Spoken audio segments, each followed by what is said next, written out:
They say twins share everything. A face. A voice. Sometimes even a soul. But I never thought mine would steal the woman I loved. And I never imagined she wouldn't notice when I became him. 6 months.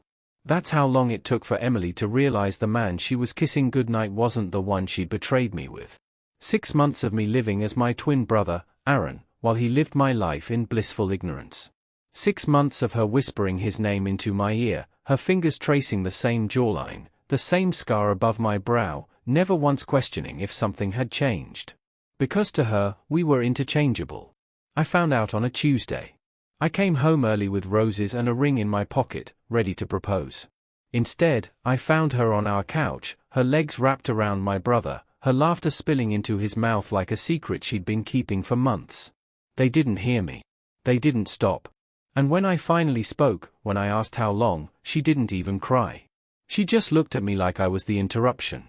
Like I was the mistake. Aaron didn't apologize either. He smirked. He said, "She chose me, man. Get over it." So I did something I never thought I'd do. I became him. And she never knew the difference. That should have broken me. Instead, it taught me the truth. She never loved either of us. She loved the idea of us. And now, I was going to show her what that really meant. The rain came down in sheets that October afternoon, turning the world outside into a watercolor painting bleeding at the edges. I remember thinking how fitting it was, how poetic, that I would meet her on a day when the sky itself seemed to weep with beauty. The coffee shop smelled like cinnamon and old books, that particular combination of scents that makes you feel like you've stepped into someone's memory rather than an actual place. It was the kind of establishment where time moved slower, where conversations lingered like perfume in the air, where people came not just for caffeine but for the atmosphere, for the feeling of being somewhere that mattered. I had ducked inside to escape the storm, shaking droplets from my jacket like a dog emerging from a lake, when I saw her. She sat in the corner booth, bathed in the amber glow of a vintage lamp that looked like it belonged in a museum, her presence so magnetic that everything else in the room seemed to fade into background noise. It was like someone had adjusted the focus on a camera, blurring everything except her, making her the only thing in the frame that mattered. Her hair fell across her face like a silk curtain, dark and glossy, catching the light in ways that made you want to reach out and touch it just to see if it was real. Her hand moved across the pages of a worn notebook with the kind of grace that made you believe in something bigger than yourself, something transcendent and beautiful and worth chasing. There was something hypnotic about watching her create, about witnessing the birth of beauty from nothing but imagination and will and the movement of her fingers across paper. She was sketching. I could see the gentle curve of her wrist, the way her fingers gripped the pencil with both tenderness and certainty, like she was coaxing something precious from the graphite and paper. Her brow was furrowed in concentration, her lips pressed together in a way that suggested she was completely absorbed in her work, completely lost in whatever world she was creating on that page. I stood there longer than I should have, frozen between the doorway and the counter, unable to look away, unable to move forward or backward.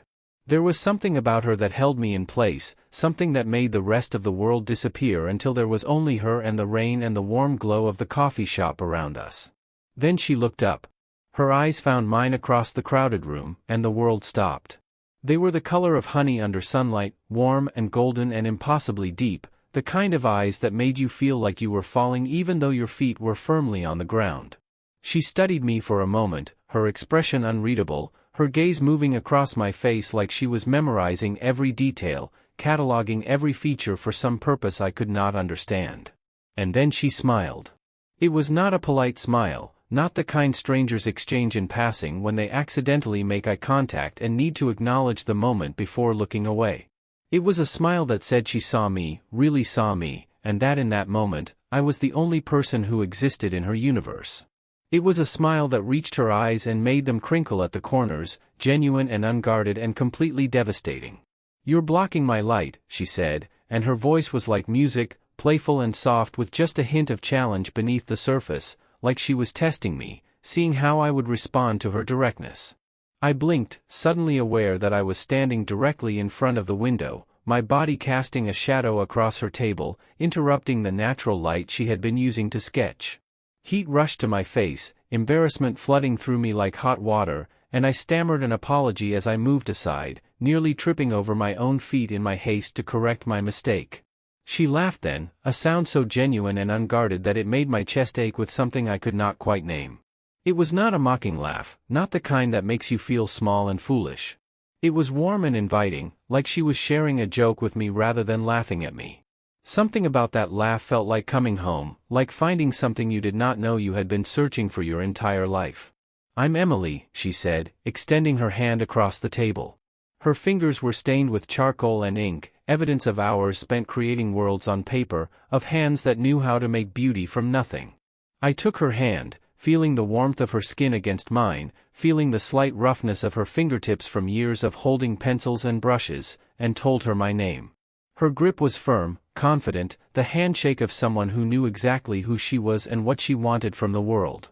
We talked until the rain stopped, until the coffee shop began to empty out, until the barista started stacking chairs with pointed looks in our direction that suggested we had overstayed our welcome. She told me about her art, about the way she saw the world in layers of color and light, about how everything could be broken down into shades and tones and the spaces between things. She spoke about beauty like it was a religion, like it was the only thing worth believing in, like it was what gave life meaning and purpose. Emily was an artist, she explained, not the starving kind struggling in dingy apartments and eating ramen every night, but the kind who had found a way to make magic pay the bills without compromising her vision or her integrity. She painted murals on weekends, transforming blank walls into stories that stopped people in their tracks, that made them pause and think and feel something they had not expected to feel. During the week, she taught art to children, filling their minds with possibility and their hands with paint, showing them that beauty was something they could create with their own fingers, that they had the power to make the world more beautiful simply by existing in it. When she talked about color theory, it sounded like poetry, each word carefully chosen, each concept a love letter to the world. She spoke about complementary colors and analogous schemes with the same passion other people reserve for religion or politics or sports teams. She made me understand that art was not just about making pretty pictures, but about seeing the world differently, about noticing things other people walked past without a second glance. I told her about my work, about the clean logic of code and algorithms, about building systems and solving problems, about creating order from chaos through nothing but logic and patience and careful planning. It felt boring in comparison, mechanical and soulless, a career chosen for practicality rather than passion.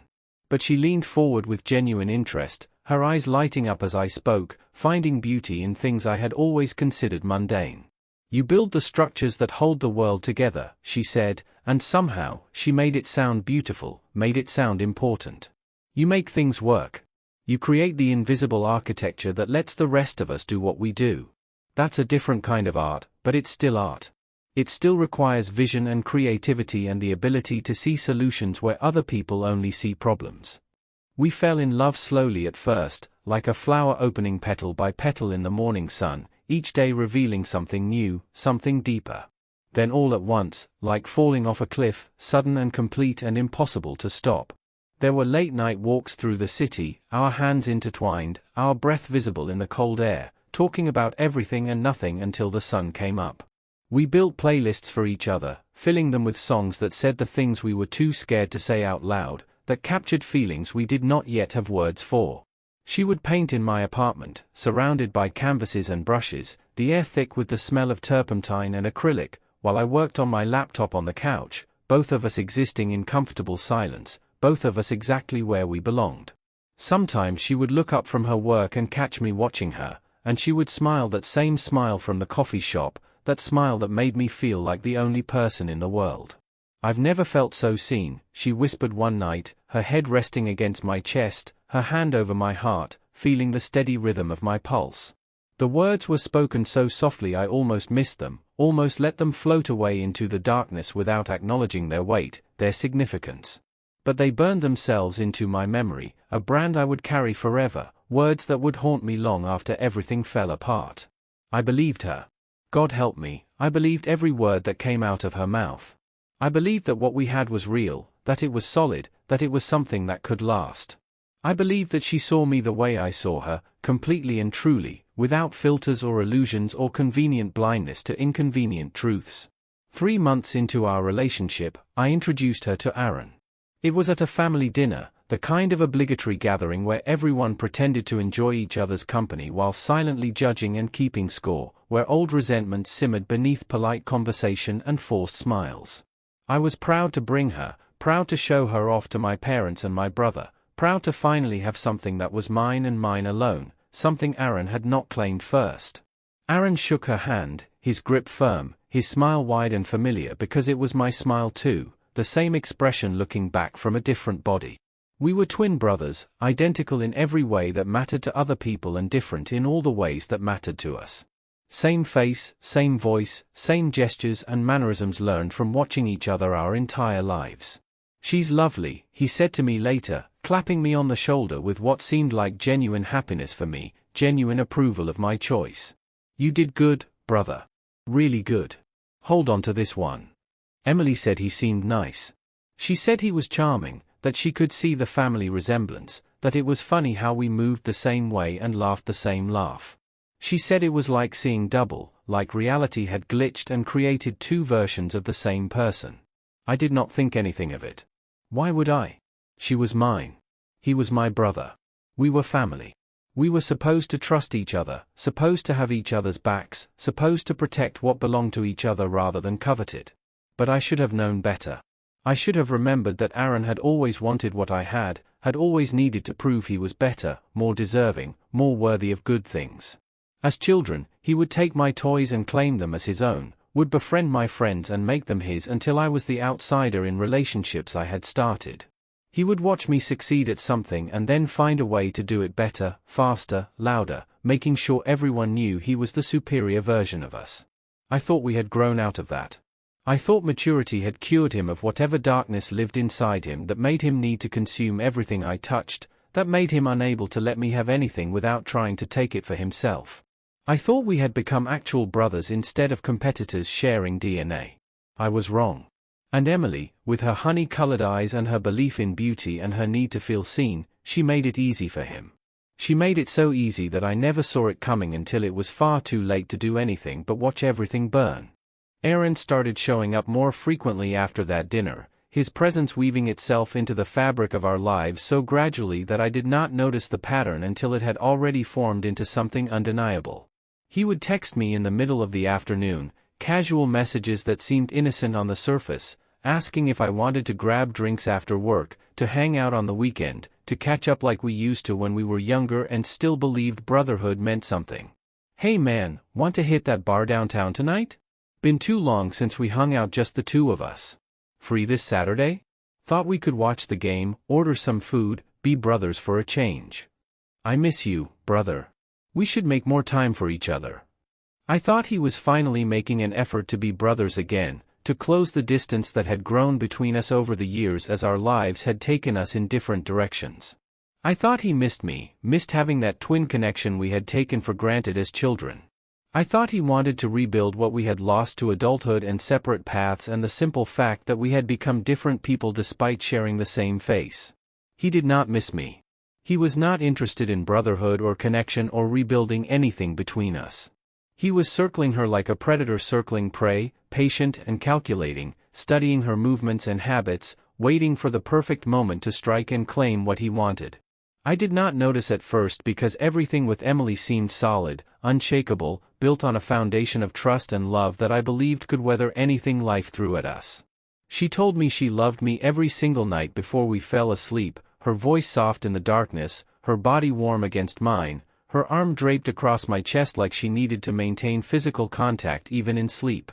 She kissed me like she meant it, like every press of her lips against mine was a promise she intended to keep, a vow she was making with her body when words felt insufficient. Our life together felt real, felt permanent, felt like the beginning of something that would last forever. We talked about the future in concrete terms rather than vague possibilities. She mentioned wanting a dog someday, a big one that could go on long walks with us. I talked about buying a house with a yard and a studio where she could paint without worrying about ventilation or space. We were building something, or at least I thought we were. But slowly, so slowly I almost missed it entirely, things began to shift beneath the surface. The changes were small at first, barely noticeable, like hairline cracks in a wall that you do not see until the whole structure begins to crumble and collapse around you. She started mentioning Aaron in passing, dropping his name into conversations like it was nothing, like it meant nothing, like it was just natural that she would be thinking about him. "Your brother's funny," she would say while stirring her morning coffee, a small smile playing at the corners of her mouth. "He sent me this meme yesterday that made me laugh so hard I snorted. Aaron texted me today asking about that art gallery downtown. I told him which exhibits were worth seeing. He has better taste than I expected. We ran into each other at the coffee shop yesterday, what a coincidence. We ended up talking for like an hour. He's really easy to talk to, you know?" Each mention was casual, throwaway, the kind of comment that should not have raised any alarms in a normal, healthy, trusting relationship. And so I did not think anything of it at first. I trusted her completely, trusted her with my heart and my future and my belief that people meant what they said. I trusted him because he was my brother, my twin, the person who was supposed to be on my side no matter what happened in the world. I trusted the narrative I had built in my head where we were all just family, all just people who cared about each other in healthy, normal ways, where my girlfriend and my brother could be friends without it meaning anything more than surface-level friendliness. I told myself it was good that they got along, that it would have been worse if they had disliked each other, that this was what I should want. Then came the double dates, events that felt natural and innocent on the surface, the kind of thing normal couples do when they want to socialize with other people they care about. Aaron had started dating a girl named Claire, someone sweet and soft-spoken and utterly forgettable in every possible way. She worked in human resources or maybe accounting, something corporate and bland that she never talked about with any passion or interest. She seemed nice enough, pleasant and agreeable, the kind of person who faded into the background of every conversation, never quite managing to leave an impression that lasted longer than the moment you were looking at her. The four of us would go out to restaurants and bars, laughing and talking and pretending we were two happy couples enjoying each other's company, living our best lives, being young and in love and exactly where we were supposed to be. Claire would sit quietly, contributing little to the conversation, seeming content to just exist in Aaron's orbit without demanding much attention for herself. But I began to notice things. Small things at first, details that nagged at the edges of my consciousness like splinters I could not quite pull out.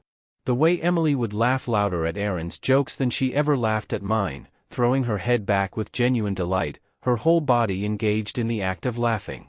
The way she would lean in when he spoke, her body angled toward him across the table, her attention completely absorbed by whatever story he was telling, whatever observation he was making.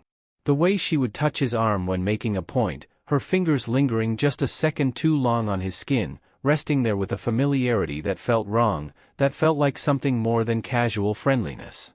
The way her eyes would find his across the table, holding his gaze just a beat longer than necessary, some unspoken communication passing between them that excluded me and Claire entirely.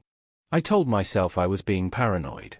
I told myself it was just old sibling rivalry playing tricks on my mind, ghosts from childhood rising up to haunt me with insecurities I thought I had buried and moved past. Aaron had always been more charismatic, more socially adept, better at making people laugh and feel comfortable. It made sense that Emily would respond to that energy. It did not mean anything. It could not mean anything. I told myself that Emily loved me, that she would never betray me, that I was imagining connections that did not exist, seeing patterns in random noise because I was looking for them rather than because they were really there. I told myself I was being the jealous, insecure boyfriend, the kind of person I had always promised myself I would never become. But deep down, in a place I did not want to acknowledge, in a corner of my mind I tried desperately to ignore, I felt it. I felt the distance growing between us, felt the coldness creeping in where warmth used to live like a welcome guest. I felt her slipping away from me, 1 degree at a time, one laugh at a time, one touch at a time, drifting toward something else, someone else, like a boat loosening from its moorings and floating out to sea. She was leaving me without ever walking out the door, without ever having the conversation, without ever admitting that anything had changed between us. It was a slow erosion, wearing away what we had built grain by grain until one day there would be nothing left but the memory of something that used to exist. One night, after she had been particularly quiet during dinner, barely touching her food and responding to my attempts at conversation with one-word answers, I asked her if everything was okay. We were sitting on the couch in her apartment, her body angled away from mine, her attention focused on her phone, scrolling through something that seemed far more interesting than my presence. Is something wrong? You've been distant lately. She looked up, and for just a moment, I saw something flicker across her face, something that looked almost like guilt, like shame, like the expression of someone caught in the middle of something they know is wrong but cannot quite bring themselves to stop. But then it was gone, replaced by that same beautiful smile that had captured me in the coffee shop all those months ago, and leaned over to kiss my forehead in a gesture that felt patronizing rather than affectionate. "You worry too much," she said, her voice gentle but somehow dismissive, like I was a child afraid of monsters under the bed rather than a man sensing something genuinely wrong in his relationship. "Everything's fine. I'm just tired from work. The kids have been crazy this week, and I've been staying up late working on that mural commission. I just need to catch up on sleep." I wanted to believe her. I desperately wanted to accept the explanation and go back to pretending everything was normal, that we were still solid, that nothing had changed. But somewhere deep inside, a voice whispered that I was not worrying enough, that I should be paying more attention, that I should be seeing what was happening right in front of my eyes if I would just allow myself to look without flinching away from uncomfortable truths. Because while I was working late into the night, while I was trying to build a stable future for us by putting in extra hours and taking on additional projects, while I was planning proposals and imagining a life together that extended decades into the future, Aaron was building something else entirely. He was building a connection, a bond, an intimacy that had nothing to do with family and everything to do with conquest, with taking, with proving once again that he could have anything I had and probably do it better. And Emily, with her talk of beauty and art and being seen, with her honey-colored eyes and her need to feel special, she let him. She opened the door and invited him in, and she did not think about what it would cost, did not think about who would pay the price for her choices. She just wanted to feel something, to be something, to matter to someone in a way that made her feel alive and desired and worthy of attention. I was not enough for her anymore. Maybe I never had been. Maybe I had always been a placeholder, a safe choice, a practice run before the real thing came along. And Aaron, with his charm and his confidence and his absolute certainty that he deserved everything good in the world, he was exactly the kind of chaos she craved, the kind of dangerous thrill that made her feel like she was truly living rather than just existing. I should have seen it coming. I should have protected what was mine. I should have fought harder, paid more attention, demanded answers instead of accepting easy lies. But I was blind, and I was trusting, and by the time I finally opened my eyes, by the time I finally allowed myself to see what had been obvious all along, it was already far too late to save anything at all. I found out at Aaron's birthday party, on a night that should have been about celebration and family, on a night when I arrived with a carefully wrapped gift and a genuine smile plastered across my face, still believing we were brothers in any meaningful sense of the word. Still believing Emily was mine, that what we had was real and solid and worth fighting for. Still living in a world that had already ended without my knowledge, walking through the ruins of my life without realizing everything had already burned to the ground. Aaron had rented out an entire bar downtown, one of those trendy places with exposed brick walls and Edison bulbs hanging from the ceiling like captured fireflies, casting everything in a warm, flattering glow that made everyone look like the best version of themselves. The space was industrial chic, all reclaimed wood and metal accents, the kind of place that charged $15 for a cocktail and made you feel sophisticated for paying it. He had invited everyone we knew and many people we did not, friends from childhood who I barely remembered, colleagues from work whose names I had never learned, distant relatives who showed up for free drinks and the promise of drama, strangers who seemed to know Aaron in ways I did not recognize. The place was packed wall to wall, music thumping with a bass line you could feel in your chest, laughter echoing off the walls and ceiling, everyone dressed in their best clothes and ready to toast to another year of Aaron's charmed existence. Emily wore red that night. A dress I had never seen before, something sleek and form-fitting that hugged every curve of her body like it had been painted on, like it was a second skin designed specifically to draw every eye in the room. The color was bold, dramatic, the kind of red that demanded attention and refused to be ignored, the kind of red that made a statement. The dress had a low neckline and a high hem, showing skin in ways she usually reserved for intimate moments between us. When I asked her where she got it, she smiled and said she had bought it for the occasion, that she wanted to look nice for Aaron's party, that it was a special night. She said it casually, like it was perfectly normal to buy a new dress for my brother's birthday, like I should not wonder why she had never worn anything like this for me, for us, for the countless dates and dinners and special occasions we had shared. I did not ask why she had never worn it for me. I did not ask why Aaron's birthday deserved a dress I had never seen, why his celebration warranted this level of effort and attention.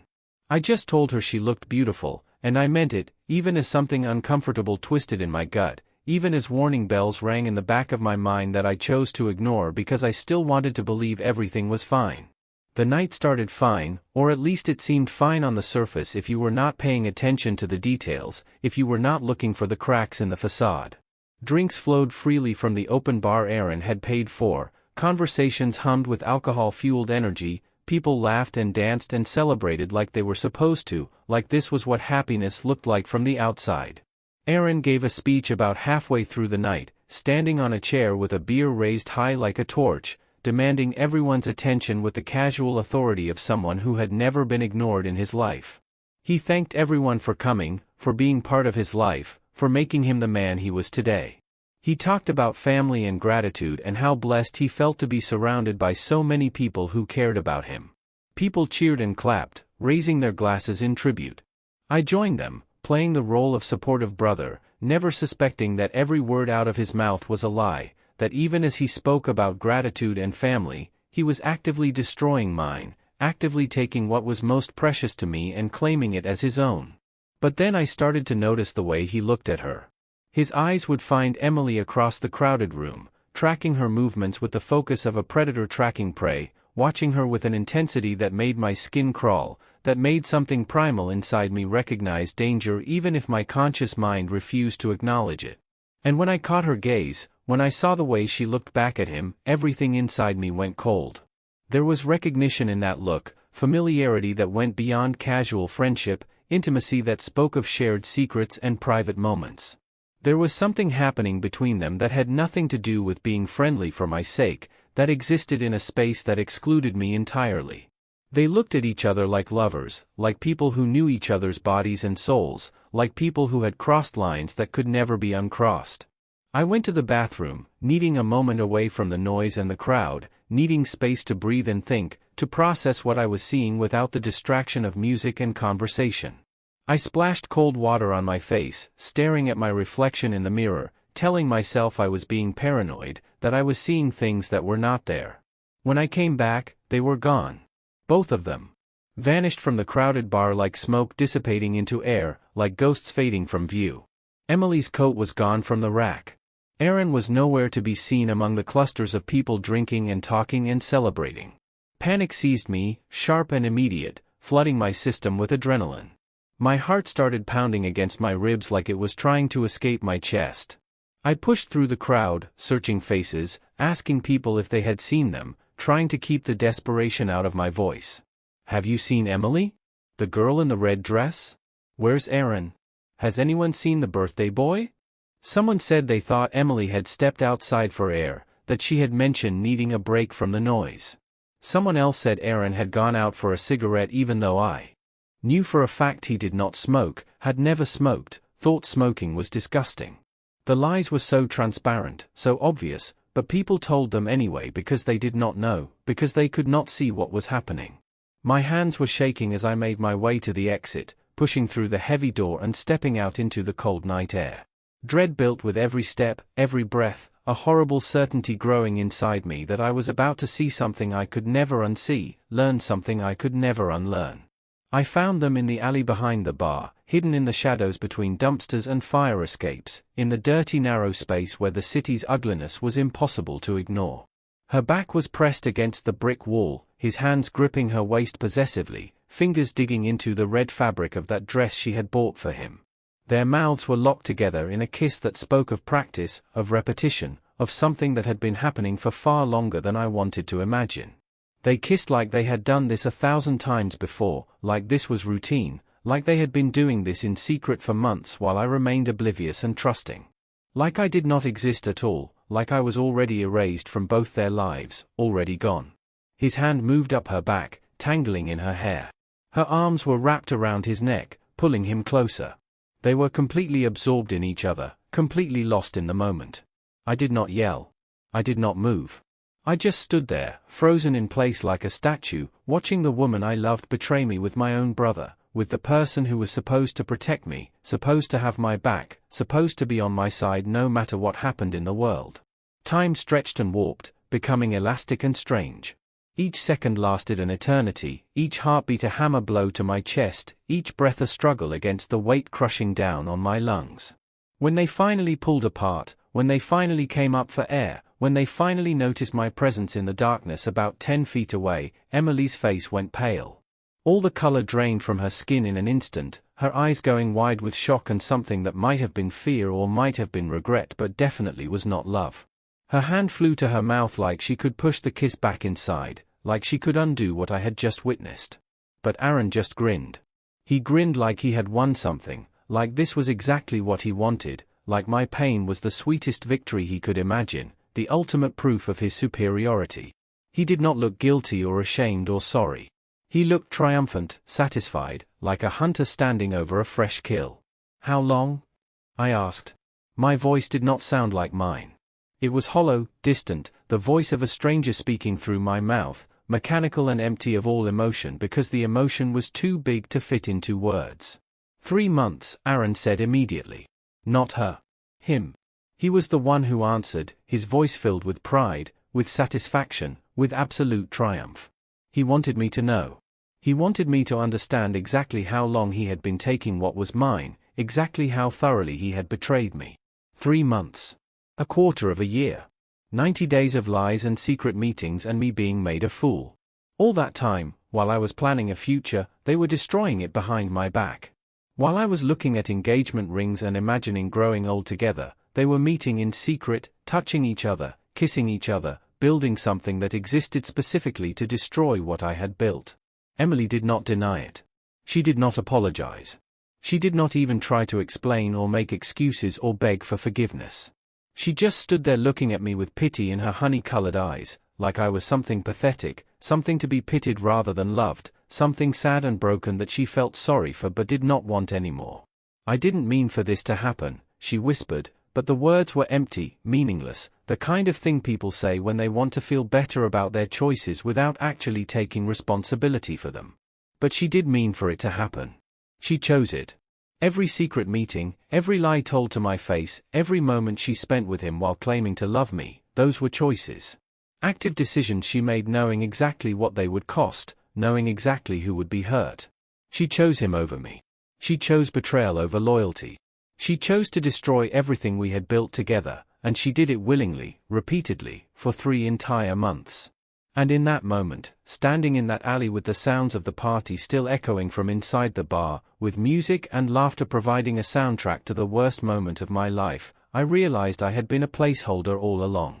A safe option while she figured out what she really wanted. A practice relationship before the real thing came along. I had never been enough for her. I had never been what she truly wanted. I was just the one who was there first, the one who was available and interested and willing to give her everything I had. But Aaron, exciting and dangerous and willing to cross lines I would never cross, he was what she had been waiting for all along. I was the safe choice. He was the real thing. And I had never stood a chance. I moved out the next day, my decision made in the cold light of morning, when the shock had worn off and only anger remained, burning in my chest like a fire that would never go out.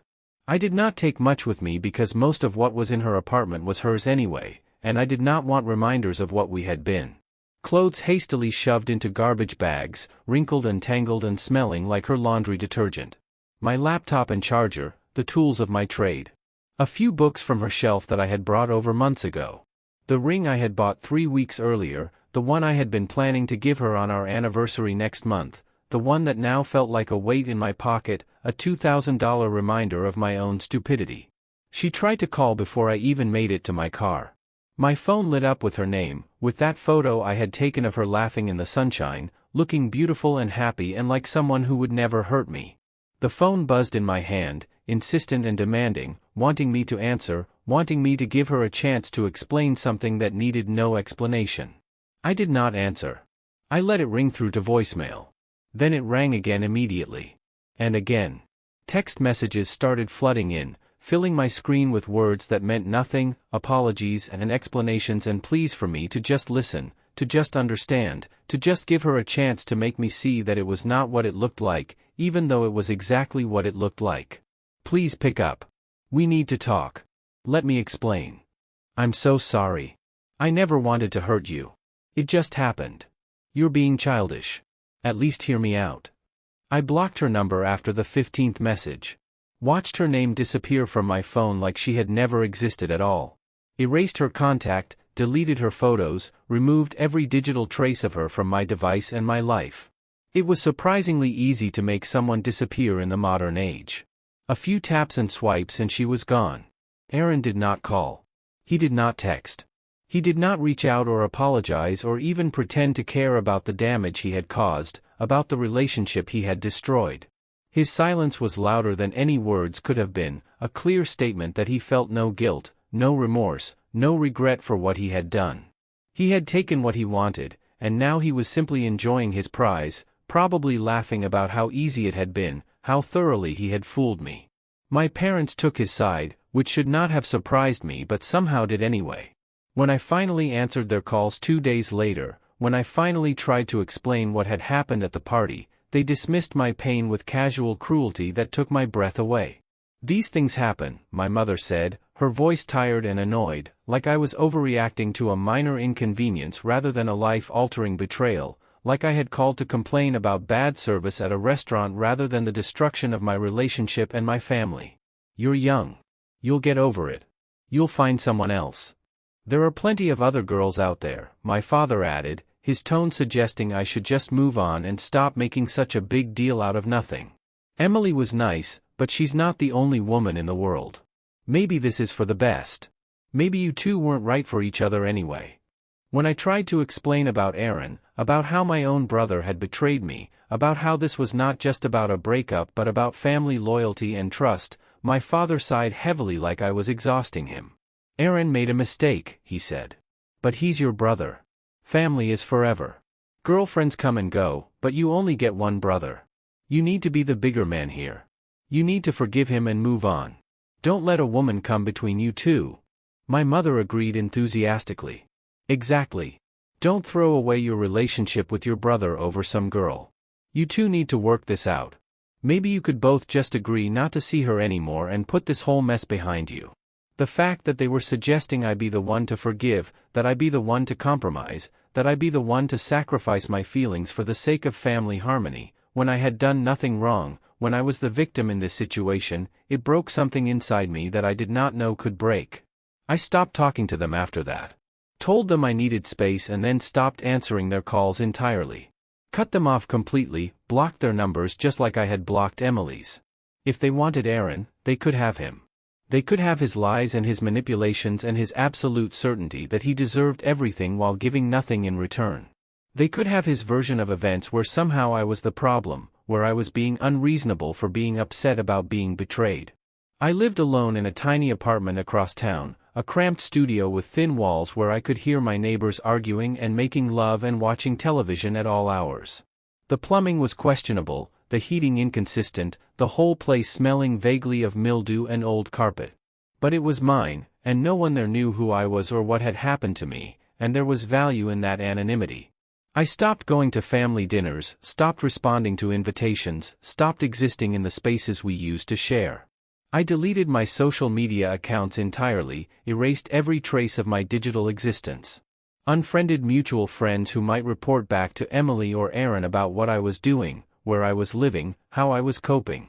I erased every photo, every post, every trace of the life I had built with Emily from the internet.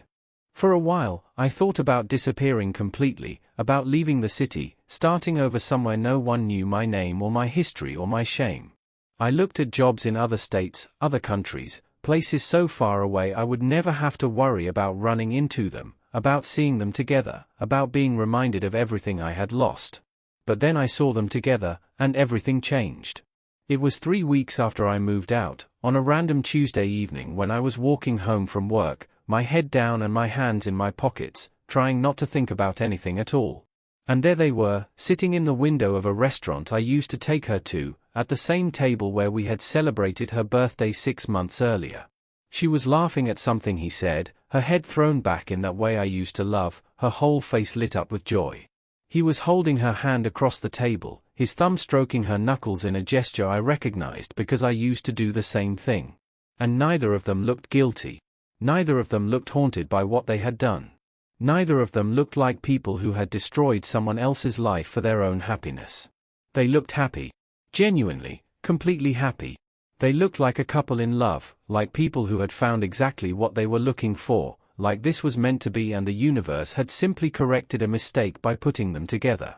They looked like the happy ending in a story where I was nothing but an obstacle that had been overcome. That was when the idea came to me. It arrived fully formed, dropping into my consciousness like a gift from some dark corner of my mind I did not know existed. It was crazy. It was impossible. It was dangerous and cruel and exactly the kind of thing that would destroy all of us. It was perfect. Aaron and I were identical twins. Same face. Same voice. Same build. Same mannerisms and gestures and ways of moving through the world. We had spent our entire lives being confused for each other, being called by each other's names, having people unable to tell us apart without careful examination. The only difference was a small scar above my left eyebrow, a thin white line from a childhood fall I barely remembered. I had tripped running downstairs, hit my head on the corner of a table, needed 6 stitches. Aaron had been right behind me, had seen the whole thing, had escaped injury entirely.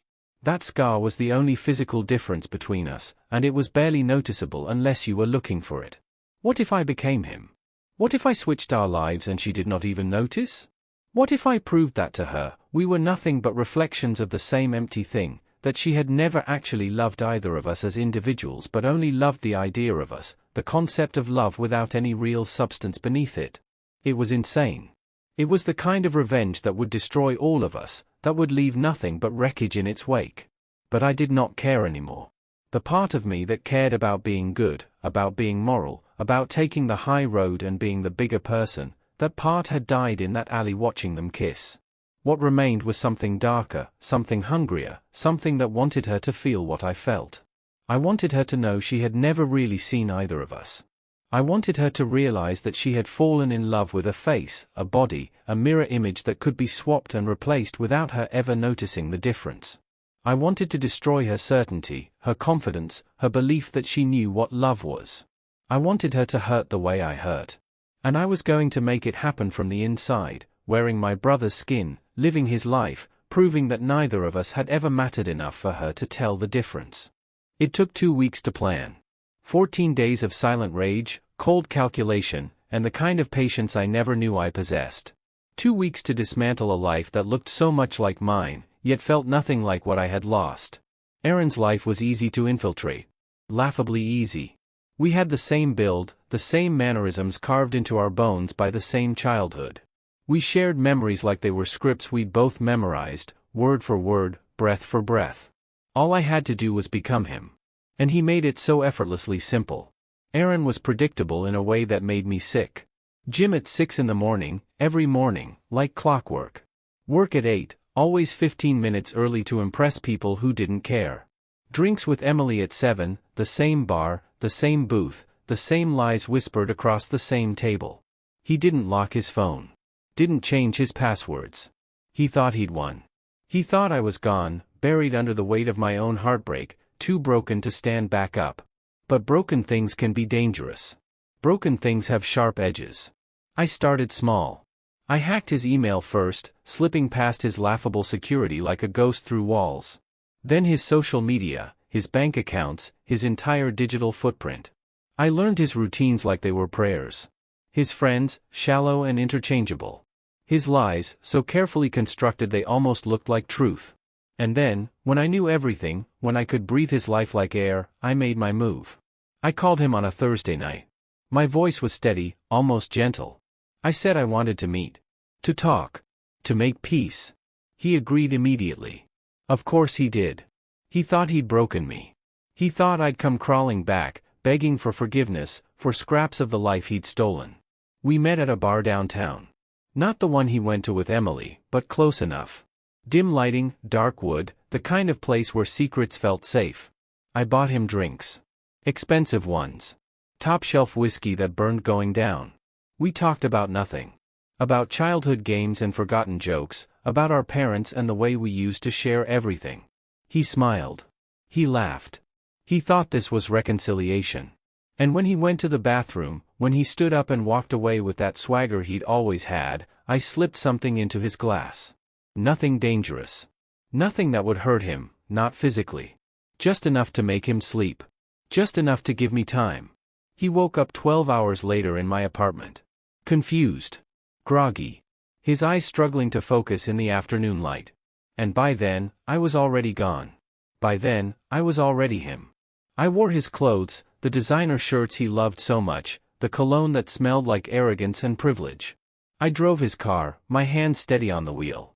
I went to his apartment, the one with the view he'd bragged about, the one that was supposed to impress Emily. And when Emily opened the door, when she smiled that smile I used to think was only for me, when she kissed me like it was the most natural thing in the world, she didn't hesitate. She didn't question. She didn't pause. She didn't look into my eyes and see the difference.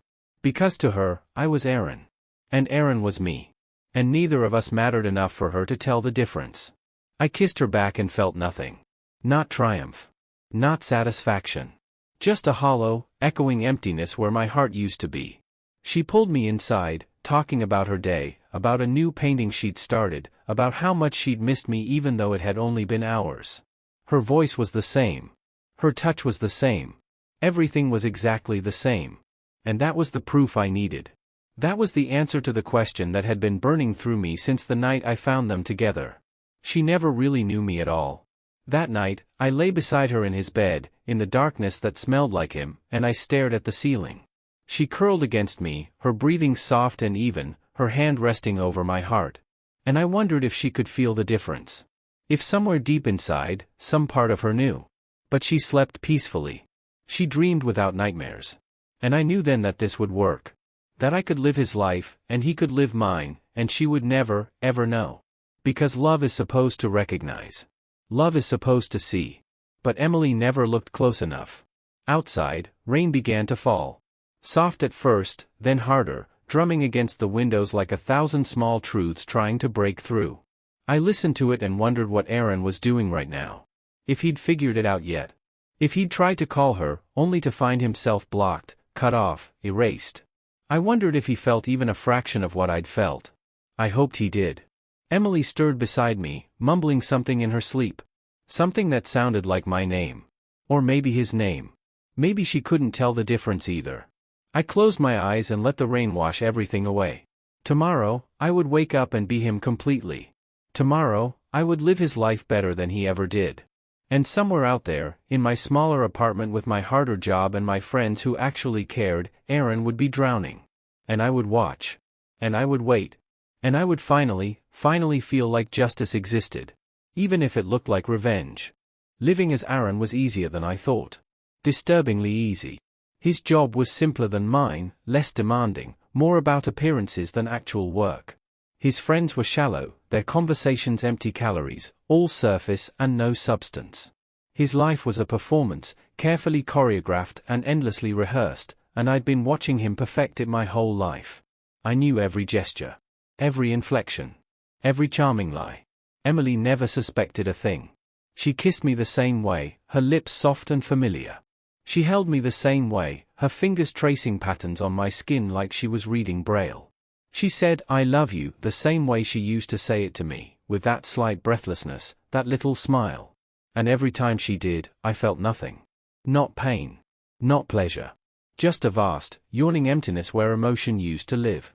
But I played the part. I played it perfectly. I laughed at her jokes, even the ones that weren't funny. I complimented her paintings, standing in her studio with wine in hand, saying all the right things about color and composition. I took her to the same places Aaron used to, the expensive restaurants and gallery openings, the rooftop bars where the city glittered below like fallen stars. And she was happy. Genuinely happy. She said I seemed lighter. She said I seemed more present, more attentive, more like the man she'd always wanted me to be. She was falling in love with me all over again. With the version of her boyfriend I was pretending to be. And she didn't even know it. The irony was almost beautiful. Meanwhile, Aaron was living my life. And he hated every second of it. My job was harder, more demanding, requiring actual skill and dedication. My apartment was smaller, the walls thin, the neighbors loud. My friends actually cared about depth, about truth, about things that mattered beyond the surface. He tried to reach out to Emily. Of course he did. Desperate calls and frantic texts, messages that grew increasingly unhinged. She blocked him. She thought he was me. She thought I was him. And the more he tried to explain, tried to convince her of the truth, the crazier he sounded. I watched from the shadows as his life fell apart. As he lost his job for poor performance, unable to handle the work I'd been doing for years. As his friends, my real friends, grew concerned and then distant, confused by his sudden personality change. As he lost his sanity, piece by piece, day by day. And I felt nothing. No guilt. No regret. Just cold, quiet satisfaction. This was justice. This was proof. And I was going to let it play out until the very end. Emily and I fell into a routine. Morning coffee on her balcony, her bare feet tucked under her, the sun painting gold across her face. Evenings in her studio, me reading while she painted, the smell of turpentine and oils filling the air like incense. Nights tangled together in sheets that smelled like lavender, her breath warm against my neck. She told me I was different. Better. She said whatever had changed in me, whatever shift had occurred, she loved it. She loved me more than she ever had. And I smiled and kissed her forehead and said nothing. Because how could I tell her the truth? That the man she was falling in love with was the man she'd betrayed? That I was the ghost she'd killed, wearing the skin of the man who helped her do it? One night, about 3 months in, she traced my face in the darkness. Her fingers moved slowly, deliberately, like she was sculpting me from memory. Sometimes I look at you, she whispered, and I see him. My heart stopped. See who? Your brother. The other one. The one I dated before you. She laughed softly. Isn't that strange? You're twins, but you always felt so different. But lately, sometimes, in certain lights, I see glimpses. Like you're carrying pieces of him. I held my breath. Waited. Wondered if this was the moment it all unraveled. But then she kissed me and said, I'm glad I chose you. I'm glad I chose the better brother. The words should have felt like victory. Instead, they felt like ash. I got up and went to the bathroom, staring at my reflection in the mirror. Aaron's clothes. Aaron's haircut. Aaron's life. But my eyes. Always my eyes. And I wondered what Emily saw when she looked at me. If she saw anyone at all. Or just the space where someone should be. My phone buzzed. A message from an unknown number. I knew who it was. Please. Please just tell her the truth. Tell her who you really are. I can't do this anymore. I can't live your life. Please. I deleted it without responding. Blocked the number. Watched it disappear like it never existed. Outside Emily's apartment, the city hummed with life. Cars and voices and music bleeding together into white noise. Somewhere out there, Aaron was falling apart. Somewhere out there, my old life was collapsing without me. And here, in this stolen life, I was succeeding. Thriving. Becoming everything he used to be, only better. More attentive. More present. More real. The cruelest part? Emily was right. I was the better brother. I always had been. She just hadn't noticed until I became him. I went back to bed. Curled around her sleeping form. Breathed in the scent of her hair. And somewhere in the darkness, I felt the first crack in my carefully constructed armor. Not guilt. Not yet. But something close to it. Something that felt almost like regret. I pushed it away. Buried it deep. Because this wasn't about love anymore. This was about proof. About showing her, showing him, showing myself that none of it had ever been real. And I wasn't done proving it yet. It lasted 6 months. 6 months of me being Aaron, of living inside his skin like it was a costume I could never take off. 6 months of her not noticing, not questioning, not seeing. But then, slowly, like ice cracking under pressure, the fissures began to show. She started asking questions. Small ones at first, easy to dismiss. Why do you fold your shirts differently now? She asked one morning, watching me from the bed, her head tilted in that curious way she had. You used to just throw them in the drawer. I shrugged. Trying to be more organized, I guess. When did you stop drinking whiskey? She asked another night at dinner, eyeing my wine glass. You always said wine was pretentious. People change, I said, keeping my voice light. Maybe I'm becoming pretentious. She laughed, but it didn't reach her eyes. When did you start reading poetry? She asked, finding the book on her nightstand, my bookmark halfway through. She opened it, reading the underlined passages, her lips moving silently. I don't know, I said. Recently, I guess. Does it matter? No, she said softly. It's just different. You're different. I deflected. I lied. I said I was trying new things, exploring interests I'd suppressed, becoming a better version of myself. She believed me. She wanted to believe me. But I could see the doubt creeping in like fog, subtle and pervasive. The way she looked at me a little longer now, her eyes searching. The way she touched my face like she was trying to memorize features she thought she already knew. The way she paused before saying my name, like she had to remind herself who I was. Or who I was supposed to be. And then one night, she found the ring. The one I never gave her. I'd kept it all this time, hidden in the inner pocket of my jacket, the one I wore sometimes without thinking. And she pulled it out while doing laundry, her hands suddenly still, her face going pale. What is this? She asked. Her voice barely above a whisper. I was sitting on the couch, reading, and the question hit me like cold water. I looked up and saw her standing there, holding the small velvet box, her fingers trembling. I didn't answer right away. I couldn't. My mind raced through possibilities, excuses, explanations. But none of them felt right. None of them would work. Aaron, she said, and the name felt like a blade. What is this? It's nothing, I finally said. The lie tasted bitter. It's not nothing. She opened the box. The ring caught the light, the diamond I'd chosen so carefully, the one I'd imagined sliding onto her finger when I still believed in us. This is an engagement ring. I stood up. Walked toward her. It's old. Something I bought a long time ago. For who? For you. I mean, I was thinking about it. About proposing. But then I changed my mind. It doesn't mean anything now. She stared at me like I was a stranger. You never told me you were thinking about marriage. Not once. You always said you weren't ready. You said marriage was a trap, remember? You joked about it constantly. My blood went cold.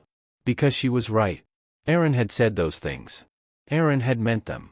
But I hadn't. I'd wanted to marry her. I'd dreamed of it. People change, I repeated, but the words sounded hollow. When did you buy this? She pressed. When? I couldn't answer. Because the truth was impossible. Because I'd bought it before. Before Aaron. Before the betrayal. Before everything shattered. It doesn't matter, I said. It matters to me. Her voice broke.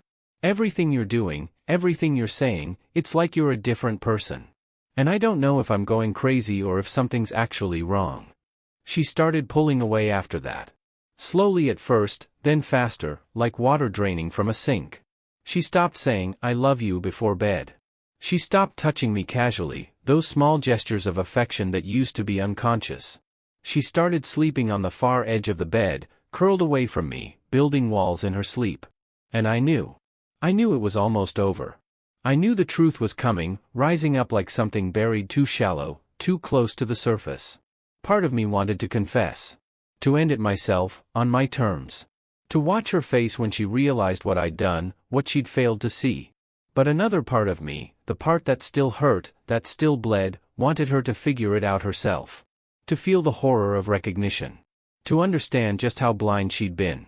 One evening, about 2 weeks after she found the ring, we sat in her living room.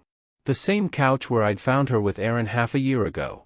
The same spot where my world had ended. She was across from me, not beside me, her arms wrapped around herself. I think we need to talk, she said. About what? About us. About what's happening. She looked at me, really looked at me, and I saw fear in her eyes.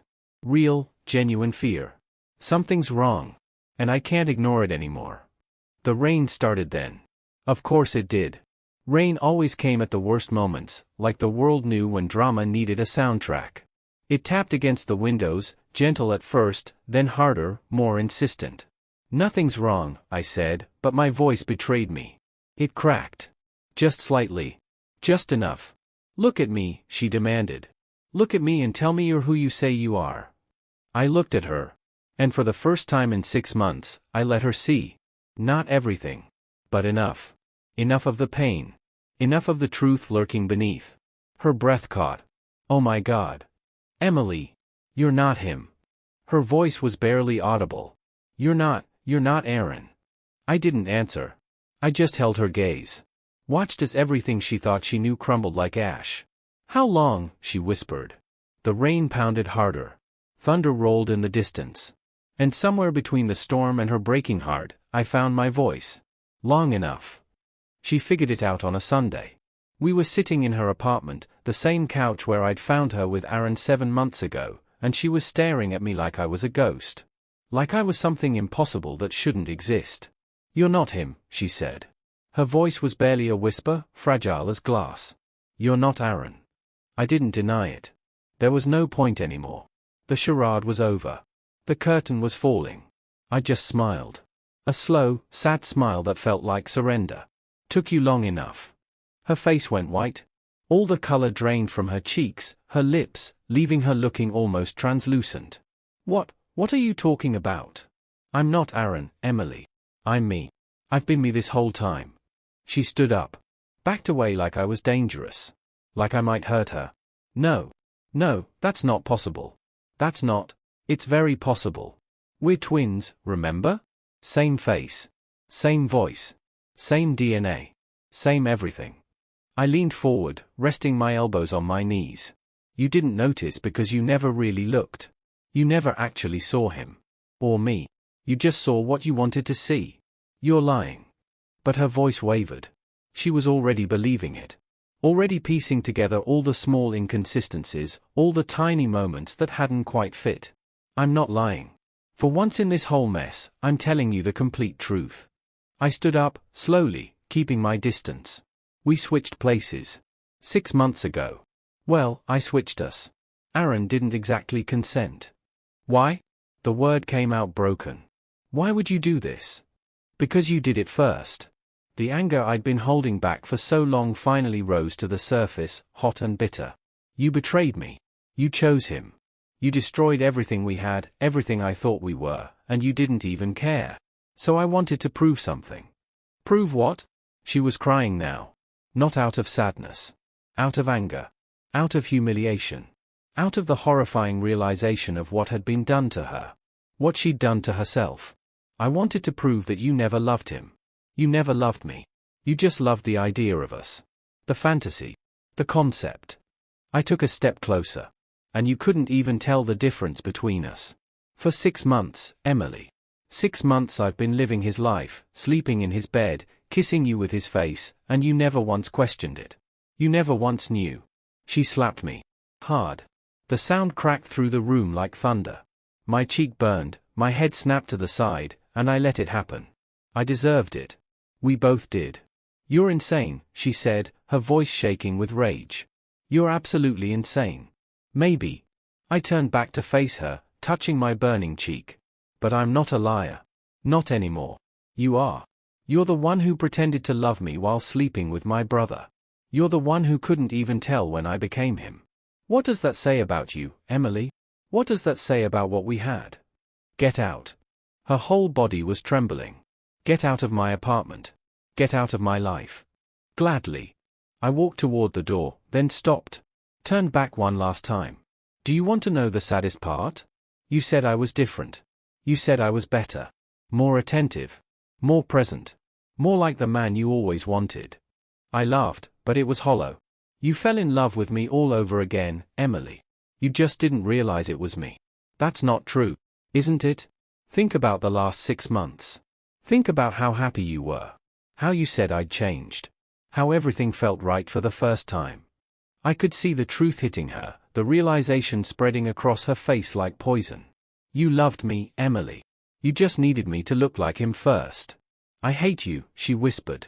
I know. I hate me too. I opened the door. The hallway was dark, empty. But at least now you know. At least now you understand what you threw away. What you never actually had. What about Aaron? Where is he? Living my life. Badly. I shrugged. He lost my job. My apartment. My friends. Turns out being me is harder than it looks. Turns out my life required more than charm and a trust fund. You destroyed him. No, Emily. We destroyed each other. I just made sure you were part of the wreckage. She told me to leave again, her voice breaking. I did. I walked out of that apartment for the last time, down the stairs I'd climbed 100 times, past the doorman who nodded without knowing anything was wrong. Outside, it was raining. Of course it was raining. The city was grey and wet and cold, and I stood there for a moment, letting the water soak through my clothes, Aaron's clothes, the costume I could finally take off. My phone buzzed. A message from Aaron. He'd figured out what happened. He was threatening legal action, threatening violence, threatening everything he could think of. I deleted it without responding. None of it mattered anymore. I'd proven what I needed to prove. I'd shown her the truth about herself, about us, about love that was never really love at all. And now, standing in the rain with nowhere to go and no one to be, I finally felt something other than emptiness. I felt free. Broken, ruined, destroyed. But free. I started walking. Away from her building. Away from the life I'd stolen. Away from everything that had defined me for too long. And somewhere in the rain and the darkness, I began to disappear. Not as Aaron. Not as the man I used to be. Just as myself. Whoever that was anymore. 6 months later, I'm living my own life again. A real one. Far from Emily, far from Aaron, far from the city where everything fell apart. Far from the people who thought I was replaceable, interchangeable, invisible. I moved west. To a place where nobody knows my name or my face or my story. Where I can be just another stranger among strangers. I got a new job, nothing glamorous, but honest work that doesn't require me to pretend to be someone I'm not. I have a small apartment with windows that face the ocean. Every morning, I wake up to the sound of waves, and it feels like absolution. Aaron's still trying to rebuild. I hear about it sometimes through mutual connections, people who don't know the full story. He lost everything. His job, his reputation, his sense of self. His confidence shattered like glass. He blames me. Of course he does. But he should blame himself. He should blame the choice he made when he decided my happiness was worth less than his desire. He lives alone now. Works a job he hates. Sees a therapist twice a week. And sometimes, late at night, he calls me. I never answer. But I listen to the voicemails. His voice, so much like mine, broken in ways I used to be broken. I'm sorry, he says. I'm so sorry. I didn't know it would hurt you this much. I didn't know it would destroy everything.